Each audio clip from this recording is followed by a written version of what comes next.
I decided to call this press conference on Zoom chat today to talk about Nancy Pelosi and I's relationship and whether, it's become something more than friendship. And, for the sake of her career and her relationship with her constituents back in the States, I thought it'd be important to clear the air and just, sort of talk about it. Yes, we have gone, we're serious. We're going steady. We've been friends for a long time, and now I think it's just, it's one of those progressive things, right? It's become very overly avuncular, if you will. Yeah, she's the teacher, I'm the student. Not that age matters at all, of course. I mean, she's a smoke show, and I'm just happy to be part of the ride. All right. You, sir, in the ruffled shirt there.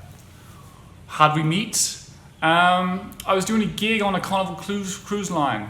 A cruise line? Yeah, I think it was. I was coked up out of my mind back then, but I was doing a couple shows, I think, on a Carnival, and Nats had gone over to do a little bit of cruising herself during the Congressional Congress last August, I think, back in the States.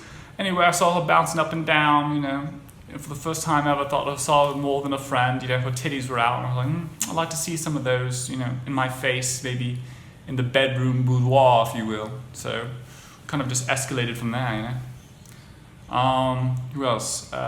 Yes. Listen, I've already answered that question. You can talk to Boris Johnson about that. I really don't care whether we need to have more black swimmers on the UK national swim team. I don't think that matters, mate. I just don't think that's important. We have a national pandemic going on right now. The amount of black swimmers representing our country, it doesn't really matter.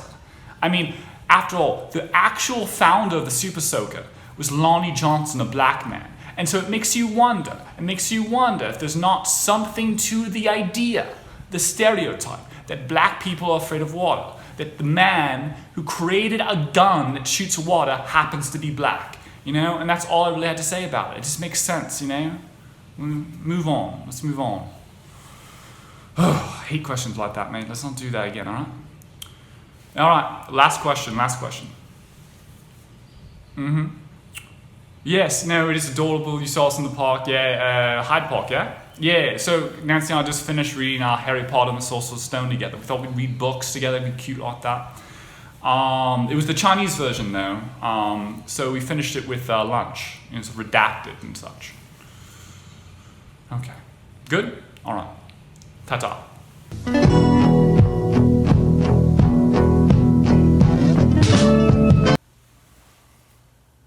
Welcome to the BenBen Show, and happy Inauguration Day, everyone, regardless of who you voted for. Sebastian and I are filming from the safest place I know, my closet.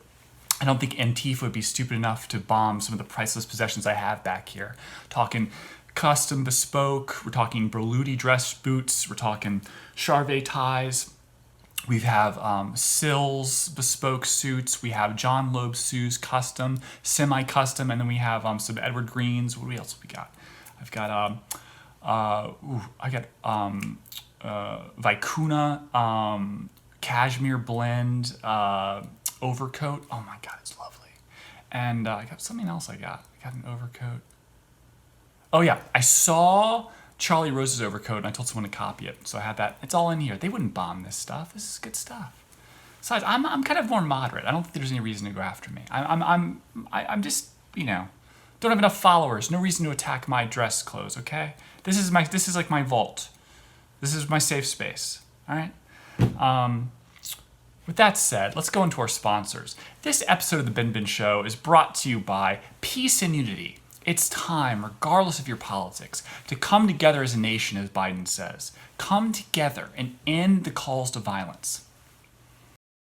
I just don't even know why there aren't uprisings all over the country, and maybe there will be. Show me where it says that protests are supposed to be polite and peaceful. How do you resist the temptation to run up and wring her neck? The biggest terror threat in this country is white men, most of them radicalized to the right. I thought he should have punched him in the face. I said, even if you lost, he insulted your wife. Yes. He came down the escalator and called Mexicans rapists and murderers. He said, well, what do you think I should have done? I said, I think you should have punched him in the face and then gotten out of the race. You would have been a hero. I'd like to punch him in the face. I said if we were in high school, I'd take him behind the gym and beat the hell out of him. Punch some people in the face! When was the last time an actor assassinated a president? they're still going to have to go out and put a bullet in Donald Trump, and that's a fact. I have thought an awful lot about blowing up the White House. If you think we're rallying now, you ain't seen nothing yet. Sebastian, that doesn't look like the right clip, man. That looks like the wrong clip. All right, let's go on to the next one. Also, by the democratic process, another one of our sponsors. Democratic process and our elections. Don't whine just because you didn't get your way in the election cycle. Accept it. Accept it and move on. As you know, the Constitution gives electors the right to vote for any eligible person. Any eligible person, no matter which party they belong to. But it should certainly be someone you consider especially competent. Especially competent to serve as President of the United States of America. By voting your conscience, you and other brave Republican electors can give the House of Representatives the option to select a qualified candidate for the presidency. Again, Sebastian, wrong clip. That just makes the Democrats look so bad, and they're not that bad. They can't be that bad. It looks way too solipsistic, selfish, and hypocritical. It looks ridiculous. No, they're not that. They can't be that bad. No way they could be that bad. Then again, maybe they are. Maybe they are. And they being the opportune word. What is they?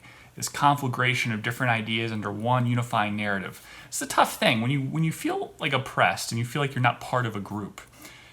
You are willing to adopt any of the tenets of this kind of gang culture that will make you feel part of that group.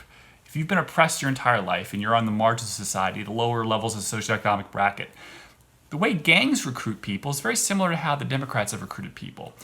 You know, we're your brothers, we're your family, we're here to support you. We've all been abused and ostracized, and we're here to take back what's ours. Capitalism, but in a subversive way. The real capitalist world didn't do us well, so we're going to take it back through this other means of identity politics and identifying ourselves as being victims. And we know some of it's bullshit, but we're going to keep pushing the narrative because it empowers us. It's a dangerous culture. It's gang culture, essentially. I mean, it's really dangerous. You want to look at like why the Bloods and the Crips are able to recruit so well. It's very similar to why the Democrats are able to recruit gay, lesbian, transgender, African Americans under the guise that you are oppressed in this regard because of your skin color and things that you can't, that aren't your fault. If you go by our rules and do this, we will reward you. And they've done this at like different levels of having totems within their cadre, like someone like Al Sharpton, who has no business being a multi-millionaire in any sense. He's not capable of anything in terms of just like skill, except rounding up people based on having the prefix of Reverend in front of his name. Reverend Al Sharpton, Reverend Jesse Jackson, this exact same thing. But what he does is he sells out his own community for the sake of his future career as a spokesman for the black community under the ruse that the Democrats care. Because you don't really have a job if you're successful. The only way you still have a job if you're Al Sharpton is if there's still a problem. So 30, 40 years of bullshit, Black Panther this, Black Panther that, rise up, inequality, you're still pushing it. You would be fired from any other job in the world if you had that long of a tenure. I mean, there are professors at universities that don't suck that much that get fired. And like they're almost, that's like the safest job in the world, getting tenure at a university. But they still would get fired over the bullshit and the crap that he espouses. This is the dangerous narrative. And this is the danger I think the Democrats have in general. This remarkable ability to bring people forward that don't have talent. Journalists flock towards the far, far left because they have this ability to fail upward, because they're rewarded by loyalty, not by skill. This is a very unique concept. Everywhere else in the world, it's almost like an HMO or something like that, where like, I need a heart transplant. Oh, well, Dr. Najiri from West Africa has just completed med school, and we've assigned him to your heart surgery. Well, I'd like someone with some more, are you racist? No, I just want someone with some more. Wait a minute, are you racist? See, this is the danger. It's assigning people power that otherwise wouldn't have it. And that creates this conflagration of like, oh my gosh, I have no way to compete in the real world, but if I go to this side, they'll reward me, provided I offer these services. And what are these services? COVID is people who don't believe in COVID are part of systemic racism. Well, everyone believes in COVID. That's not a good example, but something like climate change deniers are the same as transphobes, or some conflagration of the two. So some conflation of the two. It's a ridiculous notion. You've already seen this with the COVID virus, that COVID and climate change are one and the same. That the spread of COVID is directly correlated with the environment somehow. It's bizarre concurrence with ESG, environmental social governance. That this new industry vertical that they're creating. They being capitalist markets. They being the people that push Black Lives Matter, that push all these agendas. These very powerful white men that push that white men are bad. That they put the money into BLM. They put these people in power because, I guess, by controlling your enemies in this way or creating your own enemies, you give the facade that there aren't any need. There's no need for another enemy. There's also this way of controlling the precariat, controlling the people that might rise up, the frond against you. And if you are able to subsidize these people, give them, a universal minimum wage, or give them, make them a multimillionaire through preaching your bullshit to other people that might come up against you in the future, you control the narrative and you control the ability to remain in power. Does this make sense?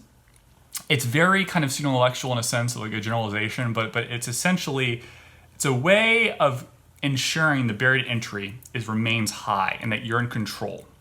You being the people that are behind all of these groups that push the money to CNN. When you have the ability to make a retail consumer cower and be afraid to hire someone that might have worked in the Trump administration, that's power.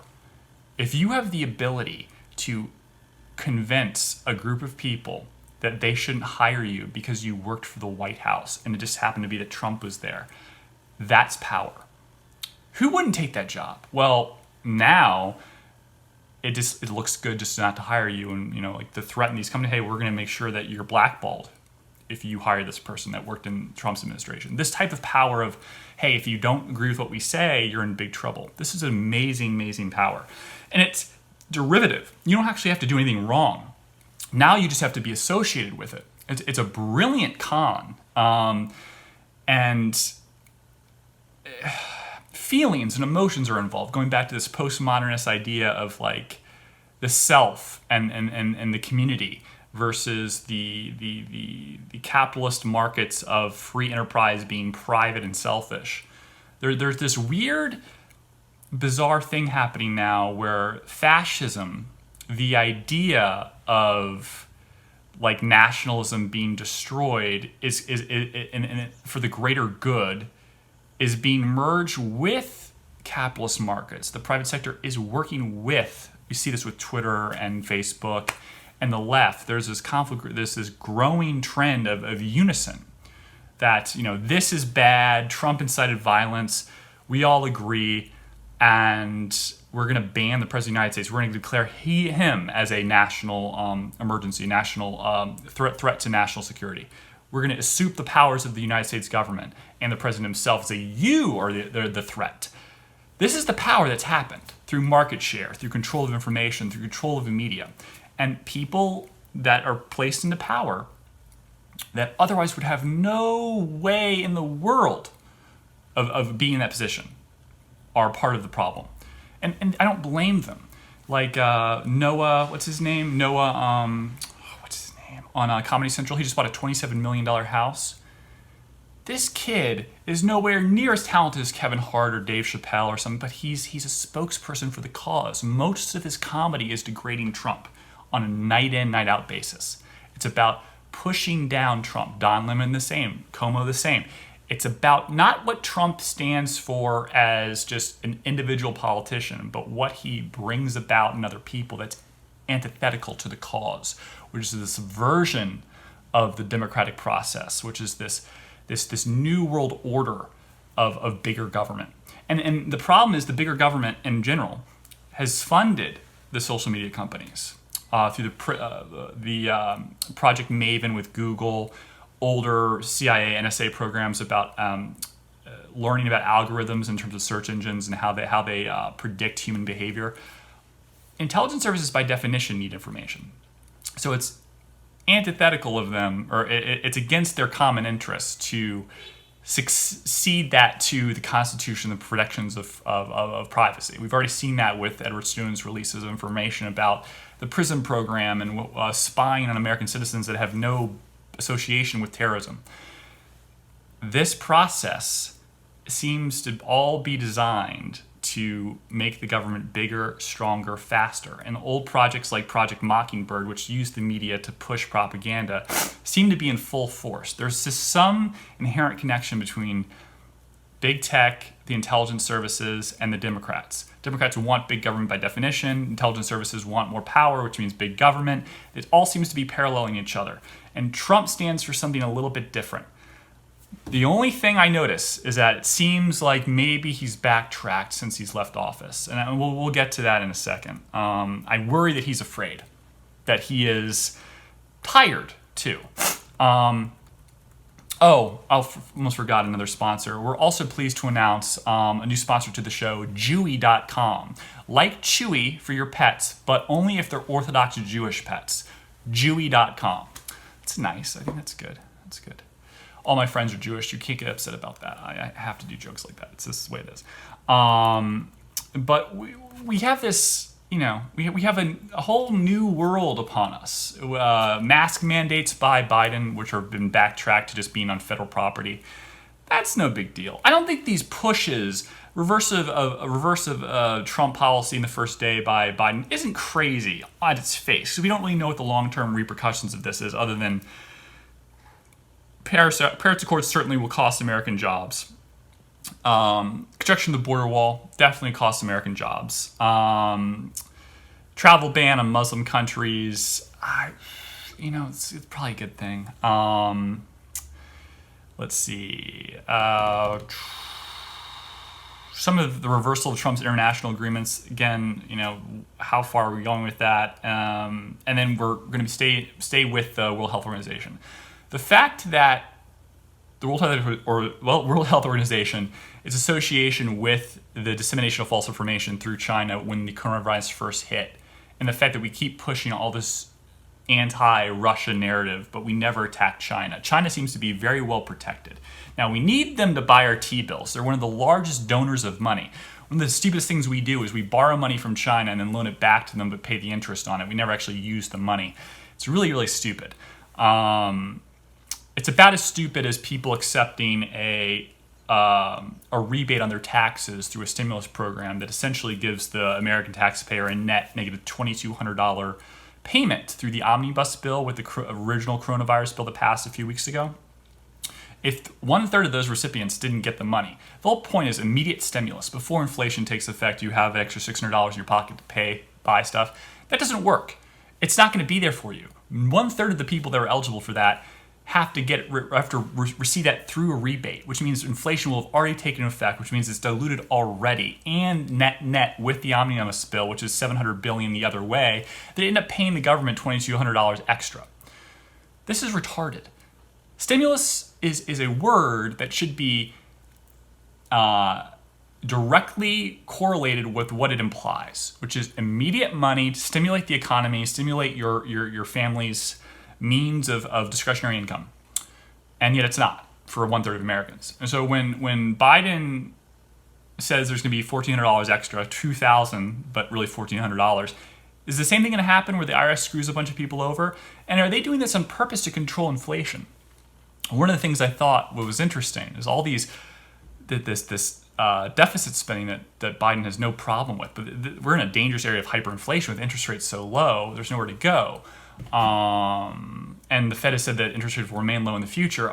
This is what separates the rich from the poor. This is what destroys the middle class. And foreign direct investment in third world countries, same thing happened with Mexico, with President Vicente Fox bringing Coca-Cola and all this money from foreign companies, foreign corporations, and destroyed the middle class in Mexico. Mexico has more rehabs and has a worse opiate epidemic than the United States. But I digress.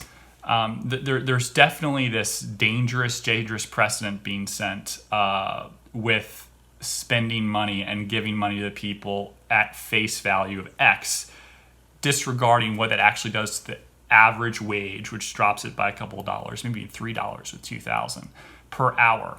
And then moreover, the fact that they're controlling inflation perhaps by not actually giving that money to you, but having you wait till you pay your taxes, possibly till July, through a rebate program where you get that money back and taxes owed, which is not the point of a stimulus. It's very stupid. Surreptitious sponsor, Bang Energy Drinks. Bang, I love you. Sponsor the show. Great stuff. I have to stop cussing maybe. I don't know. Probably would be helpful. Interesting. Oh, I'm going to cancel that. Boom. Sorry. It was funny. A law firm was reviewing something for me and then wanted me to have a meeting about something that I didn't want to discuss anymore because it's moot because I'm not going to pay them. But they still wanted to talk about it. They've been harassing me, like a law firm that I paid. And it's like I picked someone else, but they still want to talk, I guess, try to get my money. It's weird. It's stupid. They keep bothering me. I'm like, well, you want to do something your way. I told you I don't want to do it that way. I want to do it a different way. It's annoying. So let's move on. Pardons. This gets to what Trump might be afraid of. You heard about Assange, Russ Ulbricht, Edward Snowden. Nope, he didn't pardon any of them.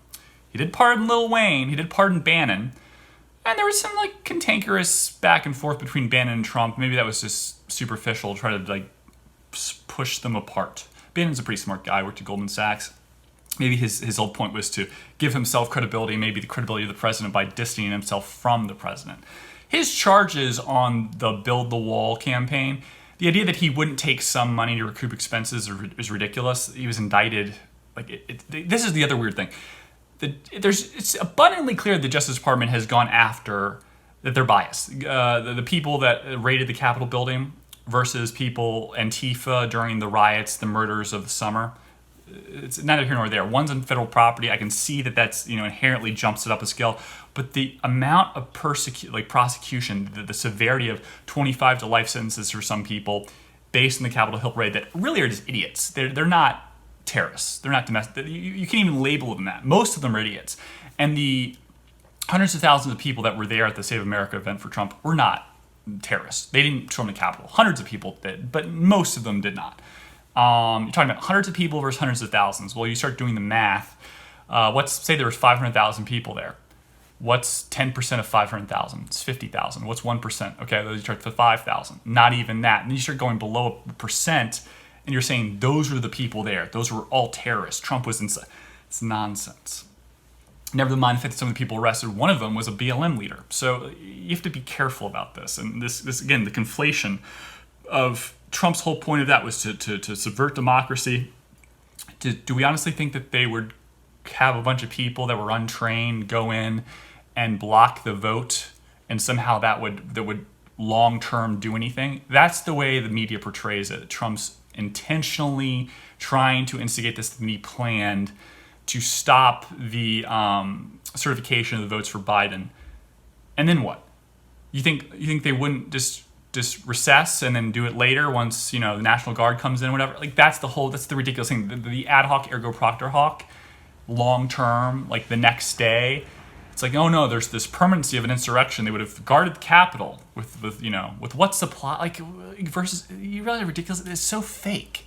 That's why the media is so abundantly clear that they're in the pocket of the U.S. government is in the pocket of the Democrats with Big Tech. They're all working together. Abundantly clear. And this might go, those pardons, as to why Trump said, I have to back off. I could be arrested and charged with all sorts of things after this. They tried to get me for 4 years. Justice Department did nothing about it. They just reviewed it after the fact, and all those findings of ridiculous overreach, nothing really came of it, which is ridiculous. We're talking about fraud, treason, in terms of using government powers to go after the president without justification. None of that mattered. No one cares. No one talks about it. We're still talking about Trump said that there was fraud in the 2020 election. And that's awful. And you can't, how dare you say that's a subversion of democracy in of itself. But you can't talk about 2016? Oh, of course you can. You do that all day long because Trump probably still worked with Putin. We just couldn't prove it. See the difference? You didn't have evidence this time around. You didn't have evidence that time around. Oh, one's different. It's very, very, very, very dangerous. And how do you define evidence? Do you substantiate in court? Never went to court. Trump lost all his lawsuits on process. He never got to court. Is a sworn affidavit not a piece of evidence? Oh, well, how do you substantiate that it's valid? Well, that's different. That's different.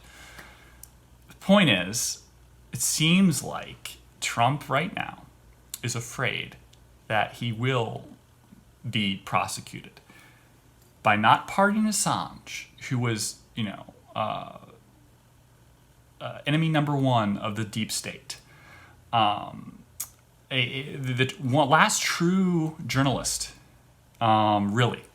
Some say he was not a real journalist because he didn't actually print his own material, but I don't know. He curated a lot of material. He definitely, in a sense of, he picked stuff that was more incendiary than other stuff. So in a sense, he's like CNN in that way, like Fox News. He picked stuff that would sell, but also egregious crimes and violations of, human rights and the rights of citizens and constitutional violations. It's okay. I think that's fair. He's not pardoned. That guy is talking about Colorado, Florence, Supermax. That's where he's going. Yeah, he denied extradition for now. Then all of a sudden he dies somehow from some weird incident in custody in Great Britain. They haven't released him yet. They didn't give him bail. I think that's crazy too. When you're that big of a profile person, he has a family, he has children. He got someone pregnant in the Ecuadorian embassy just to get asylum and try to stay. He did all this stuff you mentioned, just like sleeping with a woman just to save your own life and having kids with her. That's where your life is right now. And that still didn't work. And they still won't let you leave, even though there's no way in hell you can go anywhere. The worst thing you can do is have a higher chance of committing suicide. And one of the reasons for his extradition being denied is that the judge in Great Britain said that he would likely be able to supersede the suicide protections, and he would commit it. I don't know if this was insinuated by his lawyers in court, this is a very weird judgment to make on your own. There had to have been something by Assange's lawyers that, this is a very high IQ person, very, very talented. And, he's going to be tortured for the rest of his life living in a cell he doesn't get to see the light of day, 23 hours a day, 24 hours a day lockdown, 1 hour a week he gets to go out. That's his life. What? He's not going to commit suicide?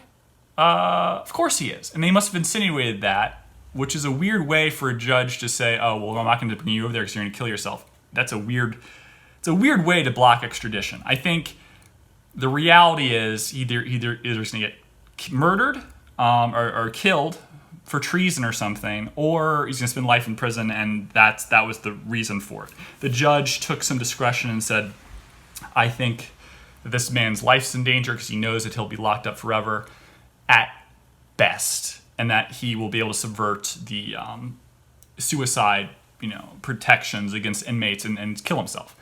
It's, again, a weird judgment to make without insinuations from his lawyers, but also a weird acceptance of, oh, well, that's true, so I'm going to block the extradition. It doesn't seem to make sense to me. Having said that, Trump didn't pardon him, which is, I think, terrible. Tucker Carlson, so you got to pardon this guy. He's the last vestige of true journalistic integrity.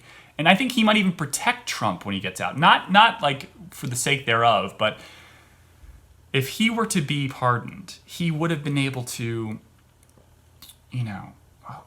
Trump, I think everyone would have gone after Trump. The intelligence services, everyone. But he might have been able to stand as this kind of like bastion of like, listen, like Trump is a victim. There's these people inside the United States government are very, very powerful, manipulative. The stuff that the war crimes in Yemen are horrible atrocities. Trump was part of that. But my goodness,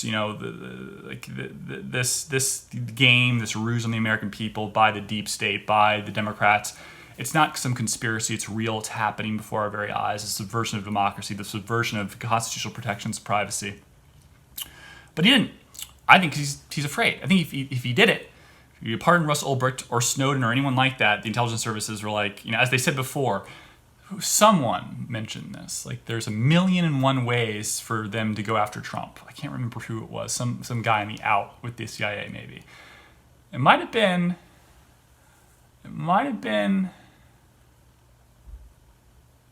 I don't know. It wasn't Comey, but they're right. They're absolutely right. The fact that wordplay was used to demonstrably associate the insurrection, quote unquote, on Capitol Hill with Trump by saying incite, which implies that any action after any verbiage from Trump could imply incitement. When you look at his words, it's absolute nonsense. That he told people to go up, rush up, and break into the... No, he didn't. It's absolute nonsense. The implication that patriotism, or calling his constituents American patriots, refers to the American Revolution, and therefore that implies violence, and that was determined by by Twitter to be a call for call for violence, and then Facebook.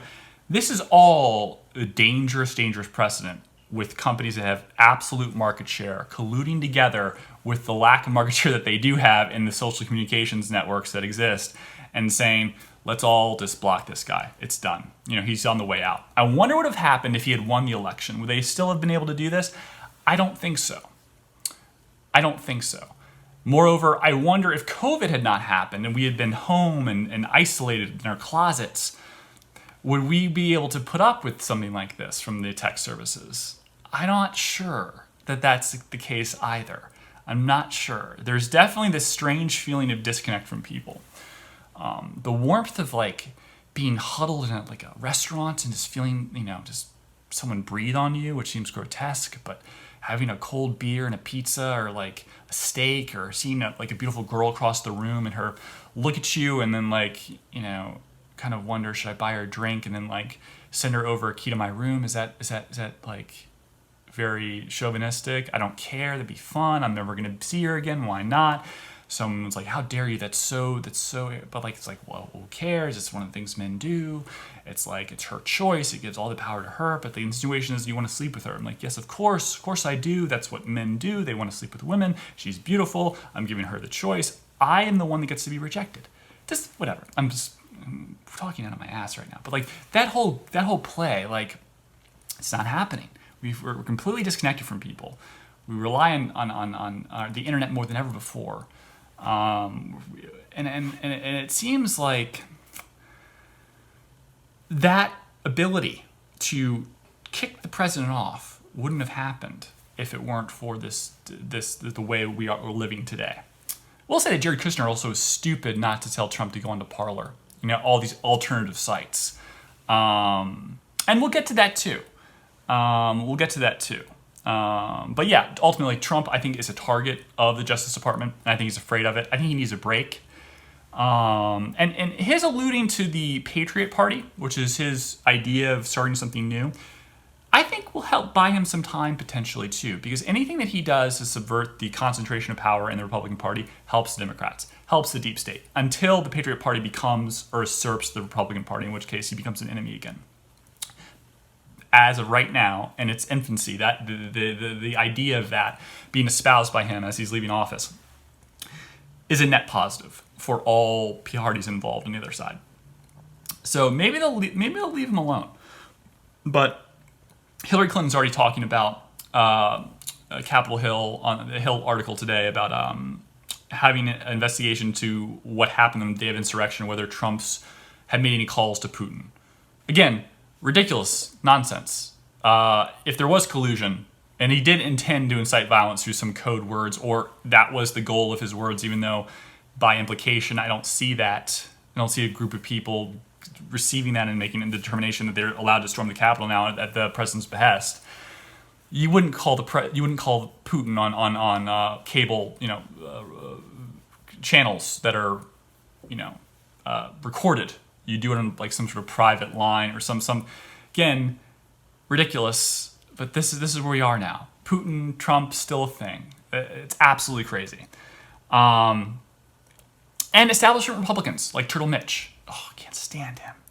He's already said that he believes that Trump's fractured the Republican Party and that he's the cause for the July 6th incitement of violence. He's retorting back to old party politics. This is back when this is the reversal. Okay, so we've lost the Senate now. We're out of it. Our goal is 2022. And we have to go back to old party politics. But I'm sorry. I think the Republican Party is fractured. I don't think there is a Republican Party. I think there's Trumpers, and there's this slow erosion of the original Republican base. And Republicans don't even exist as they have ever before, simply for the fact that the baby boomers, the children of baby boomers, are so much more idealistic than ever before. They've had to adjust some of their calculations. I think in general, the thing that is the evangelical blah blah blah blah blah old stalwart Republican base is fading. The nationalism, the ability for people to prosper and to make their own choices, to empower young people, kind of goes to more of a Jordan Peterson psychological affectation that Trump kind of espouses towards, your future, your destiny is in your own hands. Less government, less government interference, less regulation, hard work, prosperity, less taxes. But in a nationalistic sense, corporate income taxes went way down. This idea of self-autonomy, giving you the ability to make choices, let you screw up on your own without the government telling you what you can and can't do for the greater good by having these kind of Purgovian taxes in place. I think Trumpism is the Republican Party, and McConnell's distancing of Trump now is to try to to demolish that. And it can be demolished in a number of ways, I guess. Just organically, if Trump is, he's been impeached, but if he's found guilty, he doesn't get to hold office again. And I guess he could point to someone and say, he's the next Trump, choose him. And it gives him enormous power to say, look what they did to me. They denied me office for 2024. This is the next Trump. Go with them. And he points to someone, maybe Ivanka, maybe I don't know, maybe Dan Bilzerian. I don't know, but someone to carry the torch, so to speak. I think that's possible. But I don't know. We'll see. But yeah, where we are is scary. The censorship, the everything. It's very disconcerting. The fact that hosts that are stalwarts like Amazon are now blocking people because they know that the platforms themselves are kind of separate from that and they can pop up anywhere. So you have to get third-party hosting.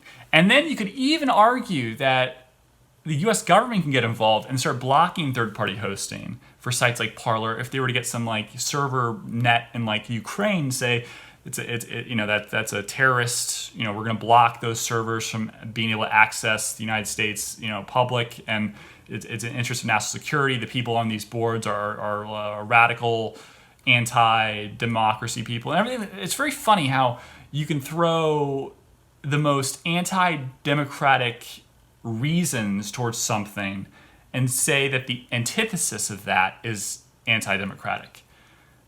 Freedom of speech, some speech should not be said. It's just it's for national security issues. It's for the sake of the greater good.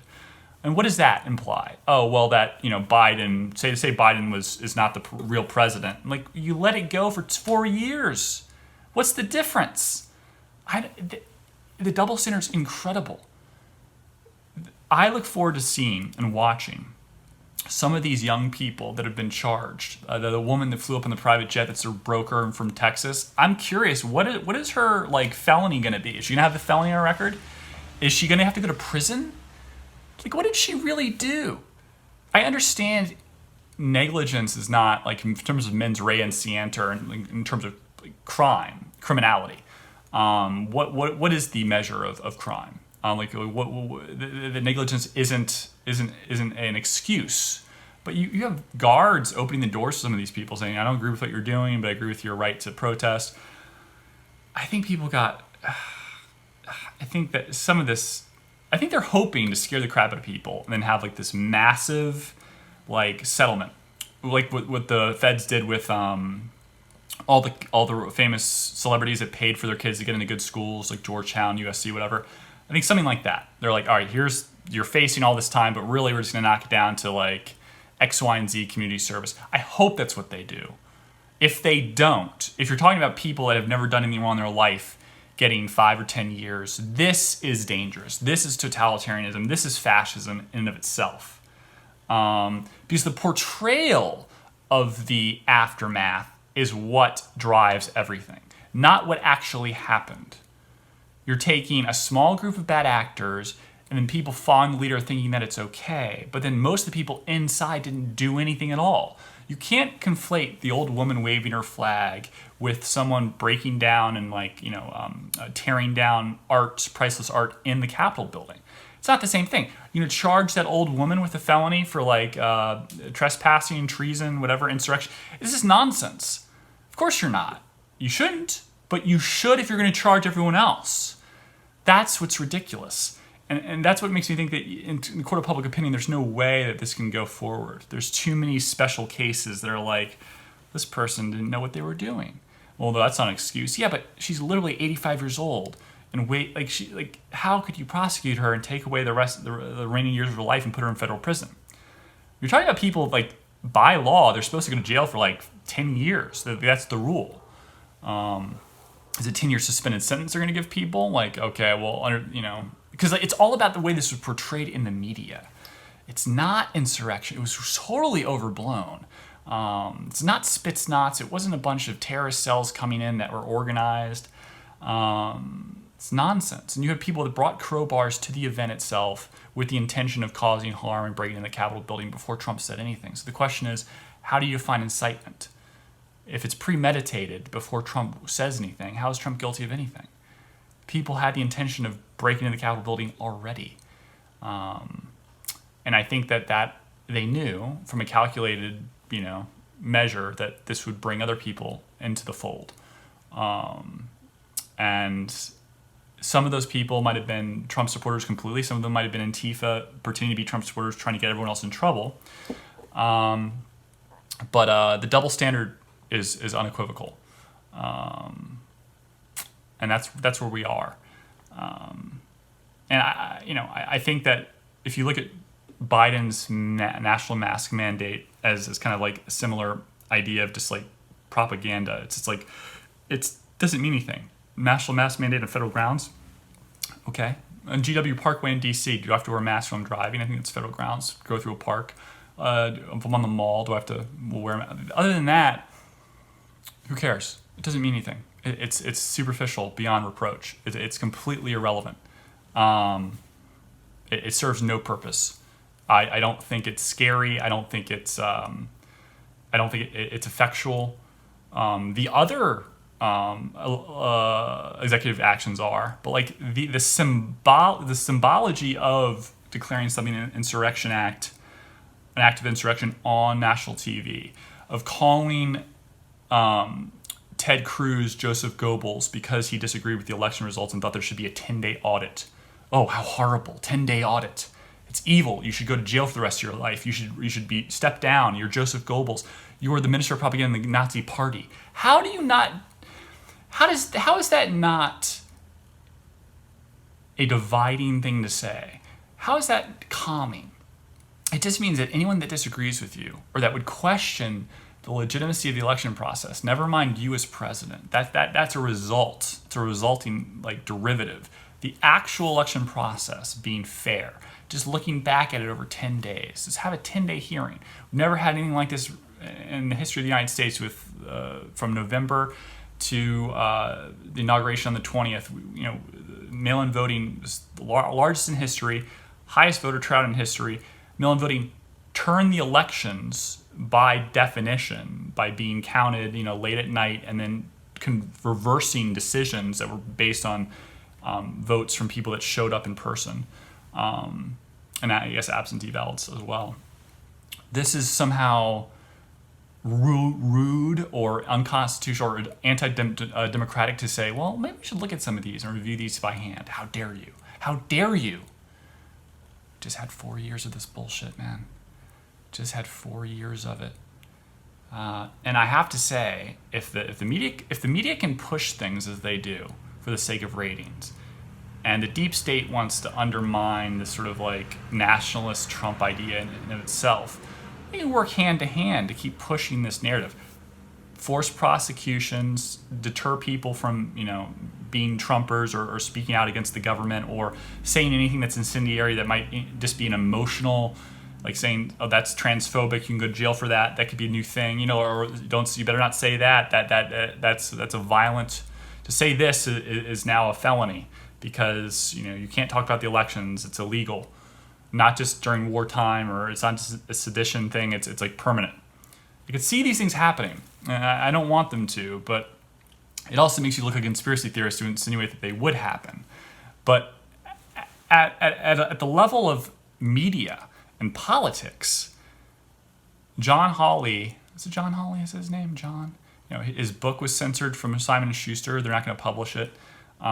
His career effectively could be over. Millions of dollars have been lost. And you have parents like this young woman whose parents didn't want her to go to BLM rallies, thought they were dangerous. Those parents went to the Trump rally. She told on them. She called the FBI, Department of Homeland Security, and they were all arrested. And then she created a GoFundMe page for her future, for college, or which isn't what she wants to do, go to art school. She raised like $70,000 for herself. Turned to her parents, they got arrested, and then she raised money off the same campaign, the same media attention.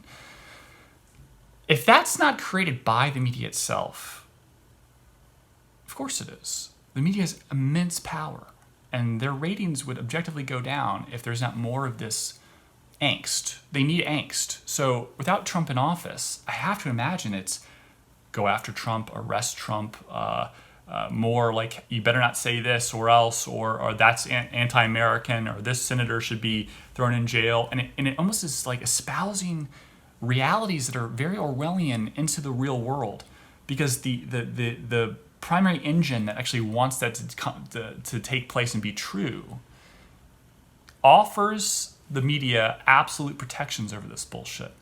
That's the United States government. They like the power and control. And there's this paralleling of ends between the media companies and the deep state. And I know that sounds like a conspiracy theory. It's just effectively true. The double standards are there, from prosecutions all the way down. And I'm just worried. I worry about the state, like what's coming. Great purging of people on YouTube that don't share the same opinion, other than like entertainment that's not politically based. It's very disturbing. I don't know. All right. Click the link down below. I'll see you next week, and I'll talk to you later. BenBen out. Bye.